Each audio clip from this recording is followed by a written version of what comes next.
Physical desire can feel overwhelming. It can make your heart race, keep someone on your mind, and create an intense pull that seems almost impossible to explain. But here's the question many people never stop to ask: is that powerful feeling actually love, or is it something completely different? Because sex and love can overlap, but they are not the same emotional experience. Physical desire can arrive quickly. Love usually develops through time, trust, emotional intimacy, shared experiences, and the gradual discovery of who someone really is. And that difference matters. You can strongly desire someone without truly knowing them. You can feel incredible chemistry with a person who would never be a healthy long-term partner for you. And you can deeply love someone even during periods when physical desire isn't as intense as it once was. So why can physical desire feel so powerful? Part of the answer begins with the brain's reward system. Sexual attraction can create a powerful sense of anticipation and motivation. When you are attracted to someone, your attention can become unusually focused on them. You notice their appearance, their voice, their expressions, the way they move, and even small details that you might normally ignore. Suddenly, this person seems to stand out from everyone else. You may find yourself checking your phone, remembering conversations, imagining your next meeting, or replaying a moment that happened between you. It can feel like your mind has decided, pay attention. This person matters. But here's where things become complicated. Your brain's feeling of urgency doesn't necessarily mean the relationship has emotional depth. Sometimes intensity simply means desire is intense. Imagine a man named Daniel meeting someone at a social event. He feels an immediate physical attraction. They exchange a few words, laugh together, and there is obvious chemistry. Daniel goes home thinking about her. He tells his friend, "I think I'm falling for her." But does he actually love her? He doesn't know her well enough to answer that. He knows he's attracted to her. He knows he enjoys her presence. He knows he wants to see her again. Those feelings are real. But love requires information that attraction alone cannot provide. How does she treat people when she's angry? How does she communicate when something goes wrong? Does she respect boundaries? What does she value? How does she handle disappointment? Can you trust her? Can she trust you? Do your lives actually fit together? Those questions take time. And this is where many people confuse chemistry with compatibility. Chemistry can say, "I want you." Compatibility asks, "Can we actually build something together?" Those are very different questions. Physical desire can be immediate. Love usually requires discovery. Think about a person you have known for years. Maybe when you first met, you barely noticed them. Then you became friends. You discovered their sense of humor. You learned how they think. You saw how they treated people. You supported each other through difficult moments. Over time, something changed. The attraction wasn't necessarily a lightning strike. It developed alongside familiarity and emotional connection. That's one reason love can feel different from desire. Desire often focuses your attention on the person's physical and romantic qualities. Love gradually expands your attention to the whole person. Their strengths, their weaknesses, their fears, their dreams, their habits, their imperfections. And surprisingly, real love often becomes deeper when the fantasy disappears. At the beginning of attraction, people naturally fill in missing information. You don't know everything about someone, so your imagination fills the gaps. Maybe you think she's incredibly understanding. Maybe you imagine he'd be an amazing partner. Maybe you believe this person is exactly what you've been waiting for. But you may be falling partly for an idea. As you get to know the person, reality arrives. You discover the annoying habits, the differences, the insecurities, the disagreements, the moments when neither of you behaves perfectly. And then something important happens. If the connection survives reality, it may become more meaningful. Because now you're not simply attracted to an image. You're choosing a real person. But there's another reason physical desire can feel so powerful: uncertainty. When you're not sure whether someone wants you, your attention can become even more focused on them. You wonder what their message meant. You analyze their tone. You replay the last conversation. You wonder whether they are attracted to you. And that uncertainty can create emotional intensity. But intensity is not always evidence of love. Sometimes uncertainty simply keeps your attention activated. That's why inconsistent relationships can feel strangely addictive. One day someone is affectionate. The next day they're distant. Then they return. You feel relief. Then uncertainty begins again. The emotional highs can make the connection feel extraordinary. But a relationship doesn't become healthy simply because it produces strong emotions. In fact, sometimes the healthiest relationships feel calmer than the most chaotic ones. You know where you stand. You don't have to constantly prove yourself. You can communicate. You can disagree without fearing abandonment. You can have your own life. And you can trust that affection doesn't disappear every time someone becomes busy.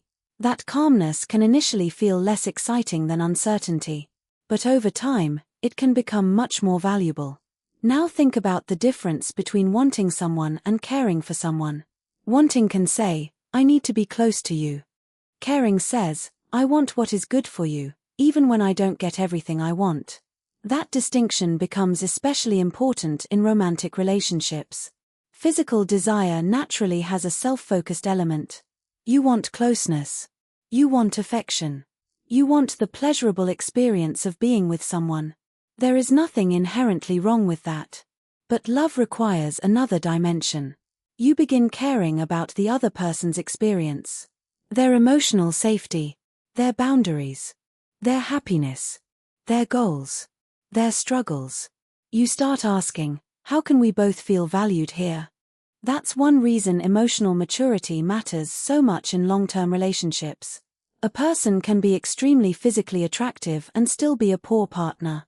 Another person may not create instant fireworks, but after months of getting to know them, you may discover qualities that become deeply attractive. Their reliability, their kindness, their humor, their emotional intelligence, their confidence, their ability to listen. Their ability to make you feel safe.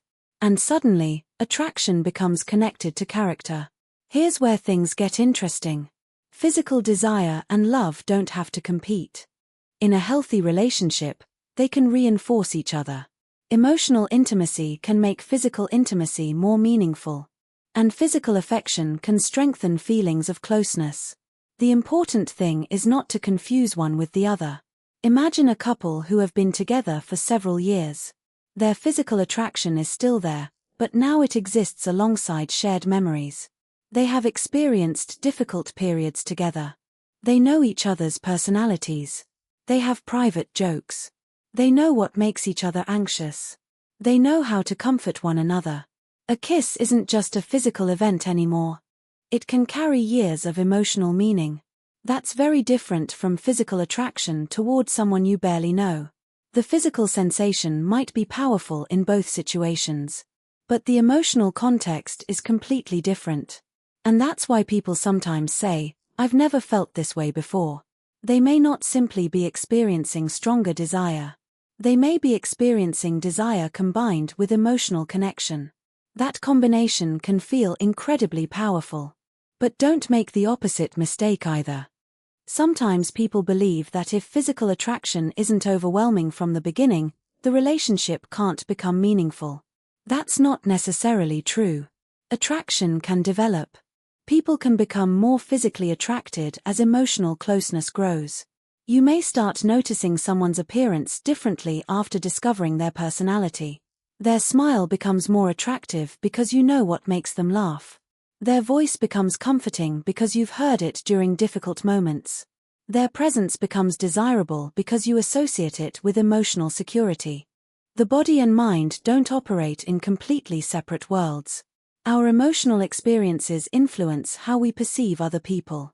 And that's why relationships can evolve in unexpected ways. Now consider someone who experiences intense sexual attraction but knows the relationship isn't healthy. Maybe the person is unreliable. Maybe communication is terrible. Maybe their values are completely incompatible. Maybe boundaries aren't respected. Yet the physical chemistry is extraordinary. What should matter more? The intensity of the desire or the quality of the relationship? This is where self-awareness becomes essential. You don't have to deny attraction. You simply don't have to obey every feeling. You can say, I'm incredibly attracted to this person, and I also recognize that they aren't right for me. That is emotional maturity. Feeling something doesn't mean you have to act on it. The same applies to love. You can love someone deeply and still recognize that the relationship isn't healthy. Love alone cannot solve incompatibility, disrespect, or repeated harm. This is why understanding the difference between desire and love can protect you. It helps you slow down. It helps you observe. It helps you separate what you feel from what you know. Because sometimes we make permanent decisions based on temporary intensity. Someone makes us feel desired, and we immediately assume they're our perfect partner. Someone gives us incredible physical chemistry, and we overlook obvious incompatibilities. Someone becomes emotionally distant, and suddenly we want them even more. The stronger the uncertainty becomes, the stronger the obsession can feel. But obsession isn't the same thing as love. Love doesn't require you to lose your identity. Healthy love doesn't make you constantly monitor another person's behavior. It doesn't require you to abandon your boundaries. It doesn't demand that you prove your worth every day. Healthy love creates room for two people to remain individuals while building something together. And here's another important distinction. Sexual attraction often focuses on what you experience when you're with someone.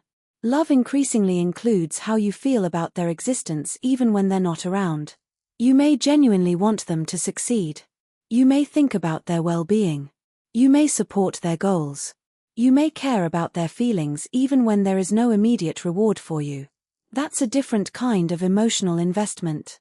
And it develops gradually. Think about a couple facing a difficult situation. Maybe one person loses a job. Maybe a family problem creates stress. Maybe one partner becomes overwhelmed. Physical desire doesn't disappear necessarily, but suddenly it isn't the center of the relationship. Now character matters.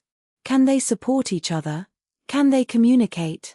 Can they remain respectful under pressure? Can they work as a team? Those moments reveal something that attraction alone never can. They reveal whether the connection has depth. But don't misunderstand this. Physical desire is not shallow simply because it isn't love. Sexual attraction is a legitimate part of many romantic relationships.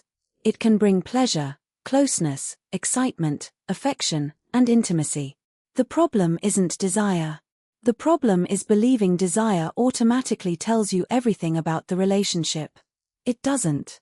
Your body can say, I want this person. Your emotions can say, I feel connected to this person. Your values can say, this person is compatible with my life. And ideally, you learn to listen to all three. Because a relationship becomes much easier to navigate when physical attraction, emotional connection, and practical compatibility point in roughly the same direction. Now, if you're currently confused about someone, here's a useful question to ask yourself. If the physical attraction disappeared for a moment, would I still enjoy being around this person? Would I still want to talk to them? Would I still respect them? Would I still be curious about their thoughts? Would I still want to support them?